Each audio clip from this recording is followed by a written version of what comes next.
안녕하세요. 좀 문제가 좀 까다로웠죠? 전반부는 좀 쉬웠고 후반부는 어렵고 이유가 있는데요.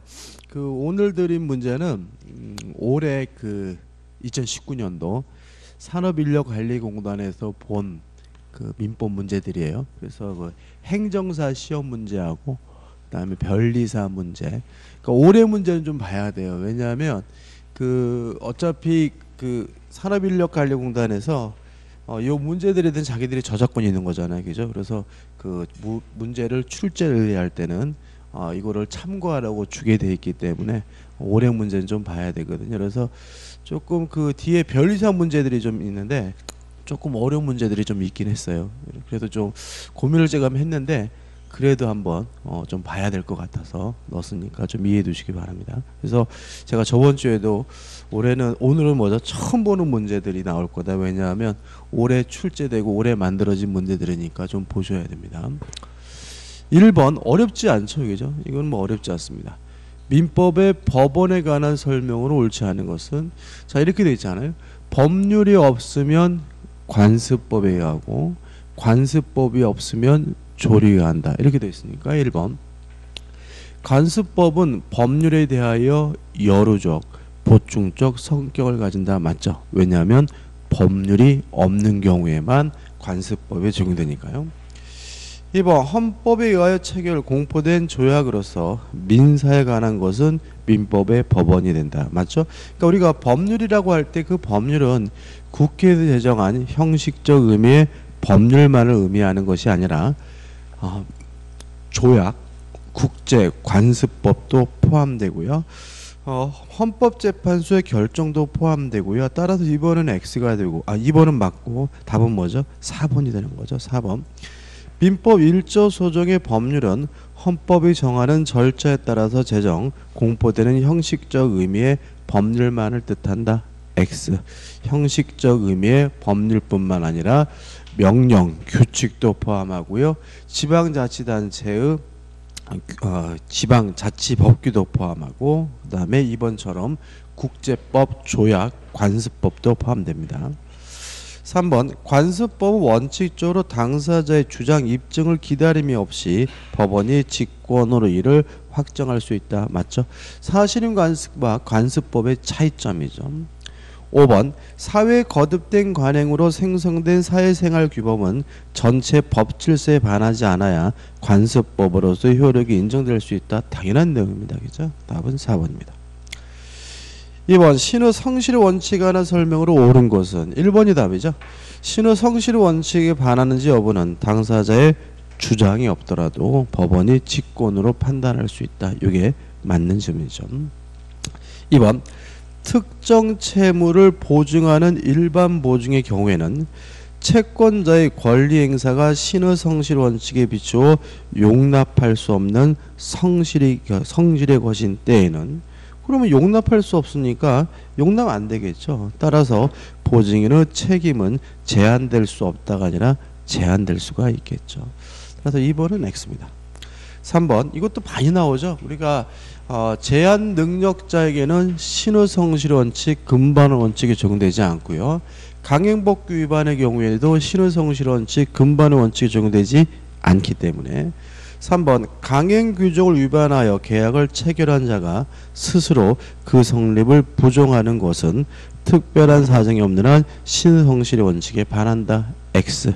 강행법규 위반의 경우에 적용되지 않으므로 스스로 강행법규 위반 행위를 한 자도 무효임을 주장하는 것이 가능하죠.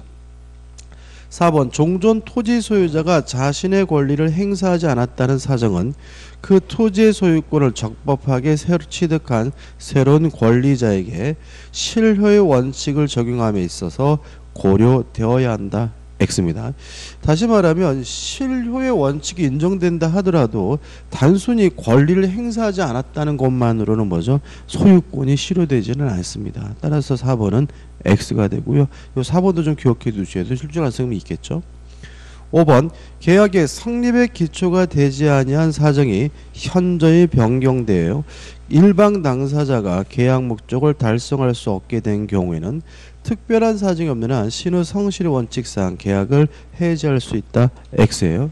그러니까 우리가 누누이 말씀드리지만 신의 성실의 원칙상 인정되는 사정 변경의 원칙인데 우리 판례는 사정의 변경을 이유로 원칙적으로 계약을 뭐 할 수 없죠? 해제할 수가 없죠. 따라서 뒷부분만 보더라도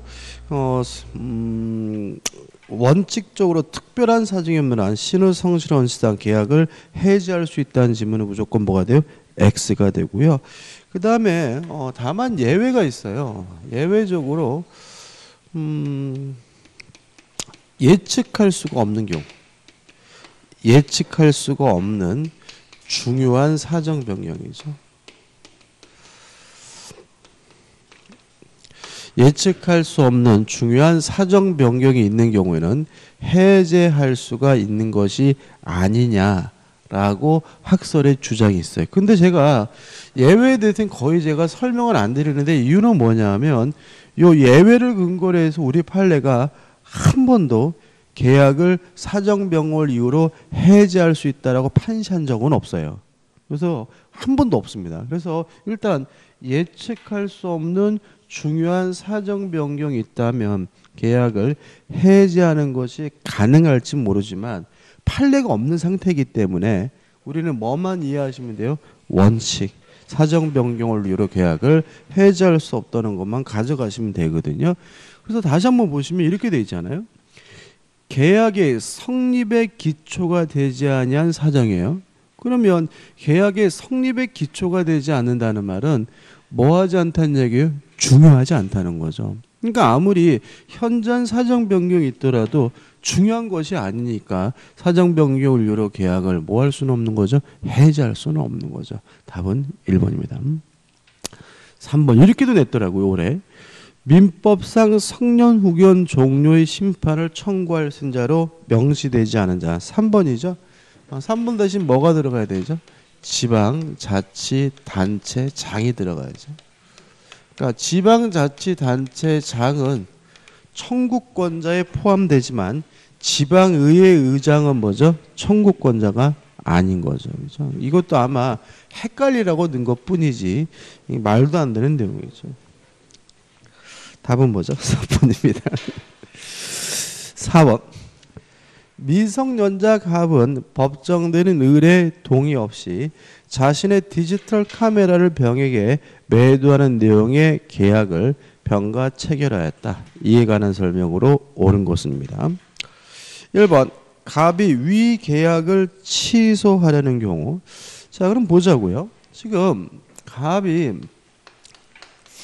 병과 만나가지고 디지털 카메라에 대해서 매매 계약을 했는데 법정 대리인 을로부터 뭘 받지 않았죠? 동의를 받지 않았죠? 따라서 요 법정 대리인도 취소할 수 있고 미성년자인 갑도 뭐 할 수 있어요? 취소할 수 있단 말이죠. 그러면 취소를 안 당하려면은 상대방이 취소 안 당하려고 입증을 해야 되겠죠. 다시 말하면 법정 대리인에게 동의가 있다는 사실이 입증이 되면 뭐 하지 못하게 돼요? 취소하지 못하게 되니까 요 상대방 측에서 당연히 입증을 해야 됩니다. 따라서 의뢰 동의 요무에 대한 증명 책임은 갑에게 있다. X가 되는 거죠. 2번 계약 당시 갑이 미성년자임을 알고 있었던 병은 을에 대하여 자신의 의사표시를 철회할 수 있다. X죠. 자, 지금 상대방은 갑과 뭐란 거죠? 계약을 했기 때문에 계약에 대해서 철회하는 것이 가능한데 언제까지 할 수 있습니까? 추인 전까지 할 수 있고 선의 상대방만 할 수 있고 악의 상대방은 뭐 하지 못하죠? 철회하지 못하니까 악의 상대방인 병이 철회할 수 있다. X가 되는 거죠.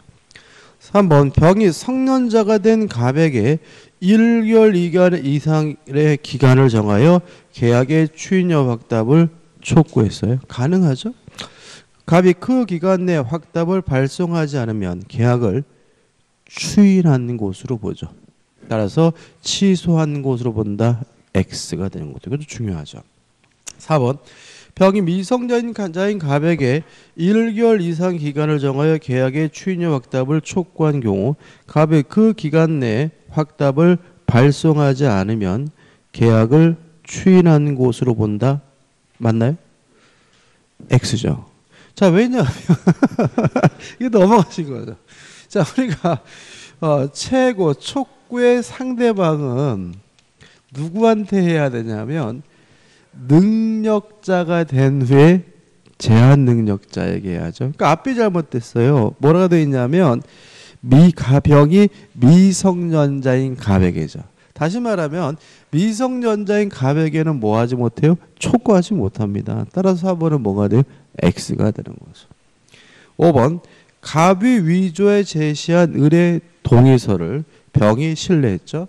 자, 갑이 미성년자이기 때문에 속임수란 이유로 취소권이 배제되는 경우는 동의를 어겼다라고 속이든지 자신이 능력자라고 뭐죠? 속이든지 둘 중에 하나면 되고요.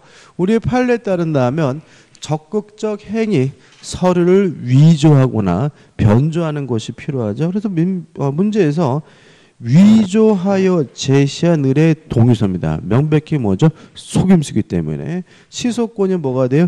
배제가 되고요. 따라서 을은 미성년자의 법률행위임을 이유로 계약을 취소할 수 없다. 맞는 질문이고 답은 뭐죠? 5번이 되는 거죠. 이 문제는 5번이 답이라는 거 다 아실 거예요. 근데 이제 문제는 뭐죠? 3번과 4번에서 이제 함정에 들어가서 이제 어떻게 해요? 찍고 넘어오면 틀리게 되는 거죠. 근데 참고로 이렇게 보시면 이런 게 좀 있어요.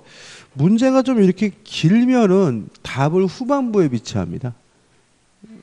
답을. 왜냐하면은 중간에 함정에 걸리시라고 마음이 조급해지시니. 그래서 문제가 길 때는 5번부터 푸는 게 더 유리할 수 있어요.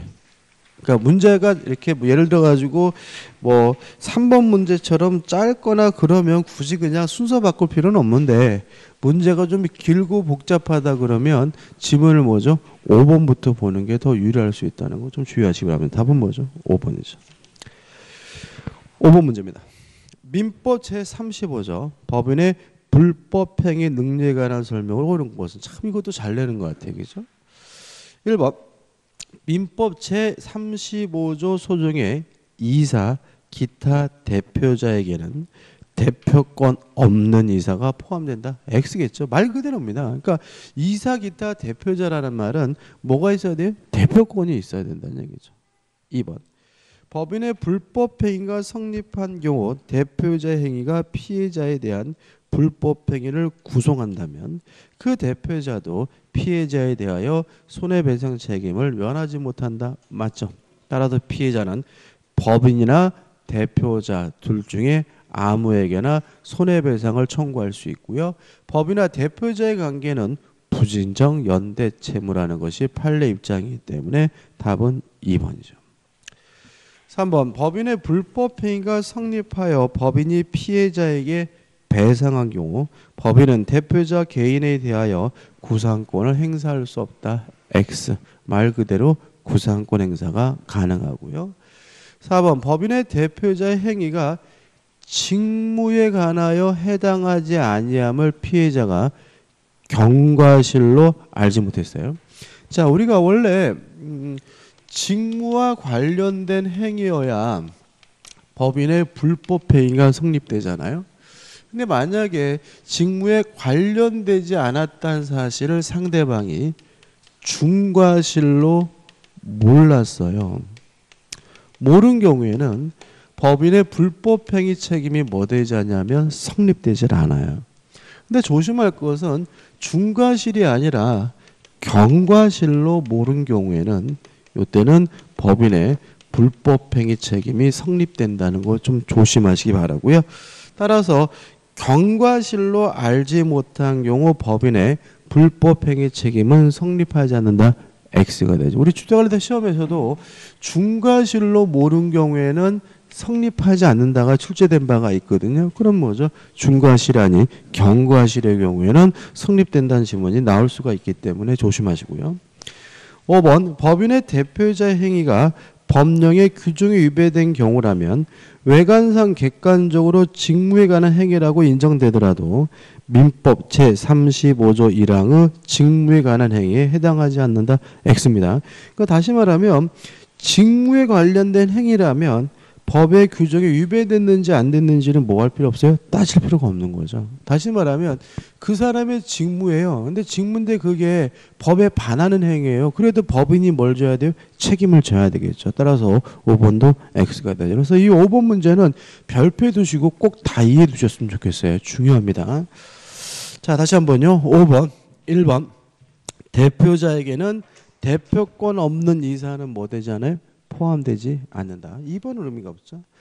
2번, 3번 우리가 많이 본 거고. 4번, 직무에 관한 행위에 해당하지 않음을 상대방이 경과실로 모른 경우에도 법인의 불법 행위가 뭐가 되죠? 성립된다. 5번, 법인의 직무와 관련된 행위라면 꼭 적법할 필요는 없다. 법인의 직무에 관련된 행위더라도 그것이 법에 반한다 하더라도 법인에게 뭐가요? 불법 행위 책임이 발생한다까지 꼭 기억해 두시기 바랍니다. 답은 뭐죠? 2번이죠. 6번 민법상 법인의 정관에 관한 설명으로 옳은 것을 모두 고른 것을 기억.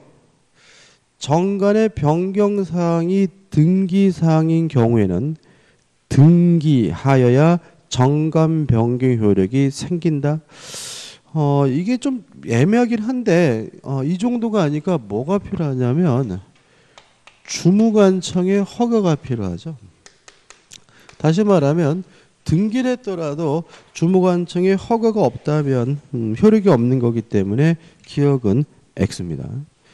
니은번 재단법인의 기본재산에 관한 저당권 설정 행위는 특별한 사정이 없는 한 정관의 기재사항을 변경하여 하는 경우에 해당하지 않는다. 맞습니다. 이거 꼭 기억해 두셔야 돼요. 자, 이런 얘기죠. 자, 우리가 비영리법인의 기본재산을 처분하거나 또는 취득하는 것은 실질적으로 정관 변경을 초래하기 때문에 뭐가 필요한 거죠? 주무관청의 허가가 필요한 거죠. 그래서 예를 들어서 이런 겁니다. 자, 갑이라는 사람이 있고요. A라는 비영리 법인이 있고요. 갑이 A에게 1억을 달라고 요구할 수 있는 채권이 있고요. 이걸 담보하기 위해서 A 소유 K부동산에다가 뭘 설정했냐면 저당권을 설정했어요. 근데 갑이 A가 돈을 못 갚자 이 저당권의 실행에 의한 경매를 하게 되면 기본 재산이 뭐가 되는 거죠? 처분이 되는 것이니까 이 경매하기 위해서 주무관청으로부터 뭐가 필요해요? 허가가 필요하죠. 기억나시죠? 그래서 우리가 비영리법인과 거래할 때는 뭐죠? 조심하셔야 돼요. 다시 말하면 언제 허가가 필요한 거냐면요. 경매할 때 허가가 필요한 거예요. 저당권을 설정할 때는 뭐가 필요 없는 거죠? 허가가 필요가 없는 거죠. 이해되시죠? 다시 말하면 저당권을 설정하는 것은 기본 재산을 처분하는 것도 취득하는 것도 아닙니다. 아직은. 따라서 허가 받아야 되는 것은 이 저당권 실행에 의해서 뭐가 이루어질 때요? 경매가 이루어질 때 허가를 받아야 되는 것이지 저당권 설정할 때 허가 받아야 되는 것은 아니기 때문에 니은번은 맞는 질문이고 꼭 기억해 두셔야 됩니다.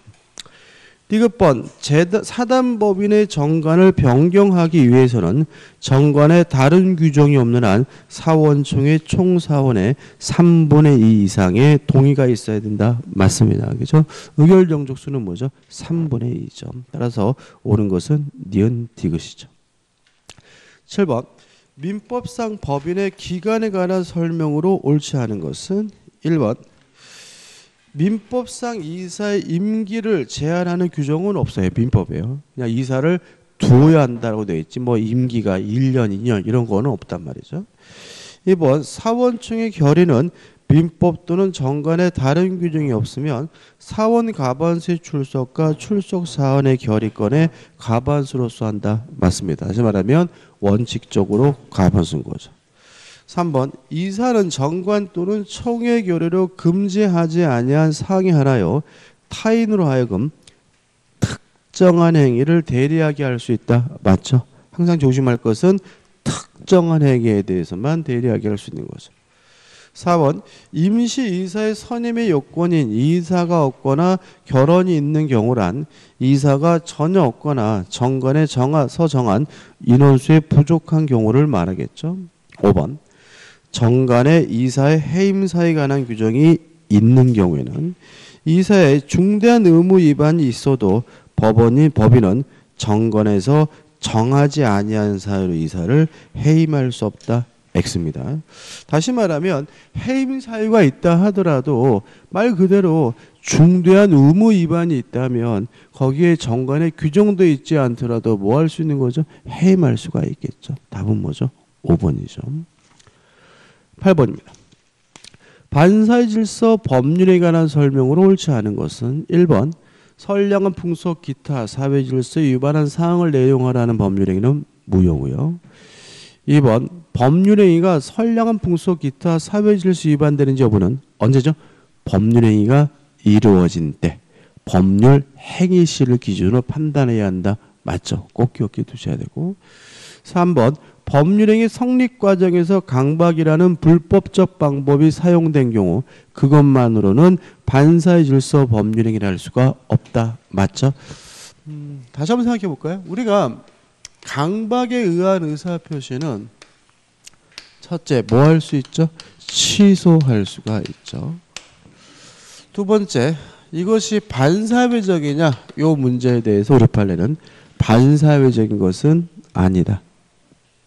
두 번째 강박을 통해서 증여를 했어요. 증여를 했을 때 세 번째 불공정한 법률행위냐 불공정할 수는 없다. 왜냐하면 백사조 불공정한 법률행위는 증여 같은 무상행위에는 뭐 되지 않아요? 적용되지 않는다. 다만 이러한 강박 자체가 너무 지나쳐 가지고 의사 결정의 자유가 완전 박탈된 상태로 평가된다면 이때는 아예 뭐가 돼요? 무효가 되는 경우는 있을 수가 있다. 그래서 요 강박과 관련돼 가지고 요 네 가지가 참 잘 나옵니다. 다시 한번요. 강박을 당해서 증여한 경우 이것이 취소할 수는 있지만 반사회적인 것은 아니고요. 불공정한 것도 아니고 다만 이러한 강박이 너무 지나쳐 가지고 의사결정의 자유가 완전 박탈된 상태로 평가된다면 뭐가 될 수는 있죠? 무효가 될 수는 있죠. 4번 다수의 보험계약을 통하여 보험금을 부정취득할 목적으로 체결된 보험계약 반사회적이죠. 그죠? 뭐 이번에도 그 뭐죠? 제주도에서 전 남편을 살해했죠. 그죠? 보통 이제 와이프나 남편을 살해하는 경우가 보험금 경우 많죠.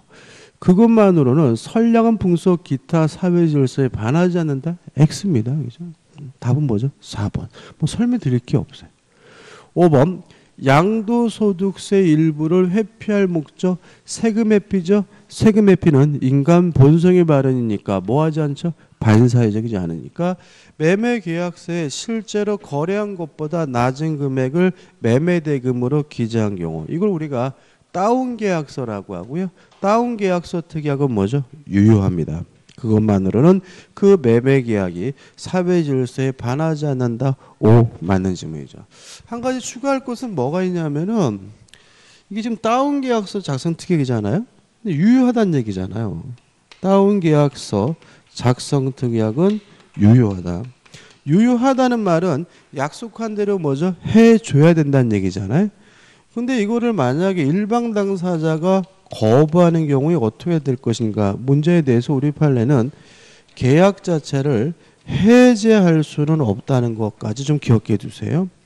왜냐하면 이 다운계약서 작성 의무는 주된 채무가 아니라 우리 판례가 부수적 채무로 이해를 하고 있어요. 따라서 유효하기 때문에 약속한 대로 뭐죠? 이행을 해야 되는데 막상 못하겠다고 거부하는 경우에는 계약 자체를 뭐 할 수는 없어요? 해지할 수는 없다. 왜냐하면 주된 채무가 아니라 무슨 채무를 불소족 채무로 이해한다는 것까지 기억해 두시기 바랍니다.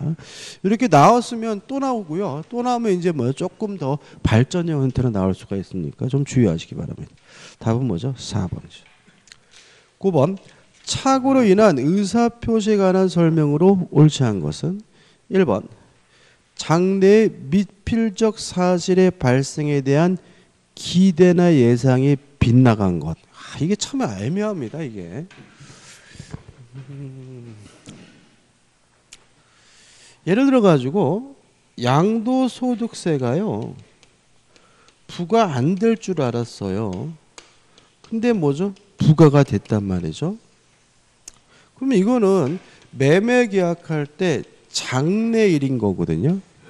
그 다음에 양도소득세라는 것은 부과될 수도 있고 안 될 수도 있는 거죠. 장래 미필적 사실인 거죠. 이러한 장래 미필적 사실에 대해서 착오를 이유로 취소할 수 있느냐 문제에 대해서 우리 판례는 원칙적으로 취소가 가능하다는 입장이에요. 가능하다. 그럼 다시 한번 볼까요? 1번. 장래 미필적 사실에 대한 기대나 예상이 빗나간 것에 불과한 것은 착오를 할 수 없다. 이게 맞는 질문이거든요. 방금 제가 장래 미필적 사실이라 하더라도 원칙적으로 착오를 이유로 뭐 할 수 있어요? 취소할 수 있다 그러잖아요. 근데 우리 판례가 다만 이것이 미필적이란 사실을 알고 있었다면 이때는 착오를 이유로 취소할 수 없다라는 게 우리 판례 입장입니다. 자, 이런 얘기입니다. 부과가 안 될 줄 알았는데 부과가 됐어요? 그러면 뭐예요? 착오를 이유로 취소할 수 있는 거예요. 근데 지금 매매 계약할 때 이미 부과될 수도 있고 안 될 수 있다. 미필적인 사실을 뭐죠? 알면서 계약을 했다면 그때는 착오를 이유로 뭐 할 수 없어요? 취소할 수 없다는 거죠. 그래서 여기서 기대나 예상이 빗나간 것에 불과하다는 말은 뭐냐면 안 될 거라고 생각했던지 아니면 뭐죠? 기대한 거죠. 그죠? 이런 건 뭐가 아니에요? 착오가 아니에요. 그러니까 이게 만약에 착오가 되려면 부과되지 않을 거라고 뭐죠? 신뢰했다. 이렇게 나가야 뭐죠? 착오 문제가 되는 거죠. 따라서 1번은 맞는 지문이고 출제 가능성이 있습니다. 다시 한번 말씀드릴게요. 자, 장래 미필적 사실에 대해서도 원칙적으로 착오를 이유로 뭐 할 수 있어요? 취소할 수 있는데 미필적이라는 사실을 어떻게 해요? 알고 있었다면 그때는 착오를 이유로 뭐 할 수 없어요? 취소할 수 없다. 이렇게 기억해 두시기 바라요. 2번 표의자가 착오로 인하여 경제적 불이익을 입은 것이 아니라면 이를 법률행위의 내용의 중요 부분의 착오라고 할 수 없다. 맞죠? 중요 부분이어야 경제적 불이익이 있어야 중요 부분인 거죠. 3번 표의자가 경과실로 인하여 착오에 빠져 법률행위를 하고 그 착오를 이유로 법률행위를 취소하는 것은 위법하다고 할 수 없다. 다시 말하면 경과실로 착오를 일으킨 경우에 뭐 할 수 있죠? 취소할 수 있죠. 경과실을 넘어서 뭐 해야 돼요? 중과실이어야 착오를 이유로 뭐 할 수 없는 거예요? 취소할 수 없는 거죠. 4번 착오로 인한 의사표시 취소에 관한 민법 109조 제1항의 적용을 당사자 합의로 배제할 수 있다. 맞죠? 저번 주에 질문 나왔죠? 임의 규정입니다. 특약으로 뭐 할 수 있죠? 배제할 수 있죠. 5번 의사표시 착오가 표의자의 중대한 과실이에요. 그러면 원칙적으로 착오를 이유로 취소할 수 없지만 상대방이 이용에 처먹으면 착오를 이유로 취소하는 것이 가능하다는 것이 우리 판례 입장이므로 상대방이 표의자의 착오를 알고 이용한 경우에도 표의자는 그 의사표시를 취소할 수 없다. X가 되고요. 답은 뭐죠? 5번이 되는 거죠. 참 문제가 좋아요. 이런 문제도요. 그죠? 그러니까 우리가 항상 말씀드리지만 시험장에서 보게 될 문제는 뭐죠? 낯선 문제가 나올 겁니다. 10번이죠. 대리에 관한 설명을 옳지 않은 것은 1번 대리는 행위 능력자임을 요하지 않는다. 5죠. 따라서 제한 능력자도 대리인 될 수가 있죠. 2번 유언은 대리가 허용되지 않는다. O죠. 유언과 같은 가족법상 행위는 대리가 허용되지 않습니다. 3번 대리 있어 본인을 위한 것임을 표시하는 현명은 묵시적으로 할 수 없다. X죠. 우리는 모든 게 예외 없이 다 뭐죠? 명시적으로도 할 수 있고 묵시적으로도 할 수 있고요. 묵시적으로 못한다면 무조건 다 뭐가 돼요? X가 되는 거죠. 답은 3번이죠. 4번 이미 대리의 경우 그 원인된 법률관계 종료 전에 본인이 수권행위를 처리할 수 있고요. 5번 대리인이 수인 여러 명인 때 원칙적으로 각자가 본인을 대리합니다. 11번입니다. 무권대리에 관한 설명을 옳지 않은 것은 1번 무권대리인이 체결한 계약은 본인이 이를 추인할 수 있다. 5점. 2번 무권대리인이 체결한 계약의 상대방은 상당한 기간을 정하여 본인에게 추인 요약답을 채구할 수 있다. 5점. 특색은 1개월이라는 거 없죠. 그냥 상당한 기간이라는 거 조심하시고요. 3번 대리권 없이 타인의 부동산을 매도한 자가 그 부동산을 단독 상속한 후 그 대리행위가 무권대리로 무효임을 주장하는 것은 신의칙상 허용될 수 없다. 맞죠? 대표적인 금 만원의 원칙에 적용되는 것은. 4번 무권대리행위가 제3자의 기망 등 위법 행위로 야기되었더라도 민법 제103조에 따른 무권대리인의 상대방에 대한 책임은 부정되지 않는다. 맞죠? 다시 말하면 무권대리인에게 이행 또는 손해배상을 청구할 수 있는데 이 책임은 무권대리인에게 아무런 고의도 과실도 요구하지 않기 때문에 제3자의 기망 등으로 야기된 경우에도 책임은 부정되지 않습니다. 5번 민법 제135조에 따른 무권대리인의 상대방에 대한 책임은 대리권의 흠결에 관하여 무권대리인에게 귀책 사유가 있어야만 인정된다. X입니다. 그러니까 이게 일종의 4번이 5번이 답이라는 힌트가 되는 거죠. 다시 말하면 무권대리인에게 아무런 고의 과실이 필요가 없기 때문에 무권대리인이 몰랐다 하더라도 선이라 하더라도 상대방은 이익을 청구하거나 손해배상을 청구할 수 있고요. 답은 뭐죠? 5번이 되는 거죠. 12번입니다. 민법상 법인의 소멸에 관한 설명을 옳지 않은 것은 1번 사단법인은 사원총의 결의로도 해단할 수 있다. 옵니다. 2번 법원은 법인의 해산 및 청산을 검사 감독합니다. 평상시 업무는 누가요? 주무관청에서 감독하죠. 3번 법인에 대한 청산 종결 등기가 격려되었다면 청산 사무가 종결되지 않았더라도 그 법인은 소멸한다. X. 법인이 소멸하는 시점, 권리 능력이 소멸되는 시점은 청산 종결 등기시가 아니라 실질적으로 청산 사무를 끝냈을 때이므로 답은 3번이 되는 거죠. 4번 법인이 채무를 완주하지 못하게 된 때 이사는 지체 없이 파산 신청을 해야 하고요. 5번 청산인은 청산법인의 능력 범위 내에서 대내적으로 청산사무를 집행하고 대외적으로 청산법인을 대표합니다. 13번입니다. 물건에 관한 설명으로 옳은 것은 1번 주물의 구성 부분이에요. 이런 걸 우리가 뭐라 그러죠? 부합물이라고 하죠. 부합물. 다시 말하면 종물이 되려면 독립된 물건이어야 돼요. 부합되면 안 되는 거죠. 그래서 구성 부분이 됐다는 말은 이것은 부합물이지 더 이상 뭐가 아니에요? 종물이 아니거든요. 따라서 구성 부분도 종물이 될 수 있다. X죠. 이 1번 같은 지문도 몇 번 봤죠? 저번 주에도 봤어요. 그죠? 은근히 잘 납니다. 2번 천연과실은 수찰 권리의 존속기간 일수 비율로 취득한다. X죠. 천연과실이 아니라 뭐가요? 법정과실이 그런 거죠. 3번 종물은 주문의 처분에 따른다는 민법 100조 제2항은 강행 규정이다. X죠. 임의 규정입니다. 4번 주물 그 자체의 효용과 직접 관계가 없는 물건은 주물 소유자의 사용에 공여되어 있더라도 종물이 아니다. 맞는 질문이겠죠. 그러니까 물건 자체 효용과 직접적으로 관련돼야 되죠. 답은 뭐죠? 4번이죠.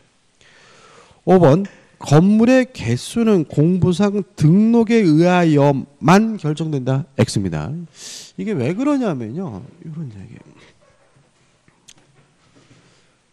건물이 있는데요. 이 한 동의 건물을 따로따로 소유하고 있으면 이걸 우리가 구분 소유권이라고 하고요. 구분 소유권의 객체가 되는 부분을 우리가 전유 부분이라고 하거든요. 그럼 만약에 이 건물에 대해서 구분 소유권이 성립되게 되면 소유권이 여러 개가 되는 거잖아요. 그죠?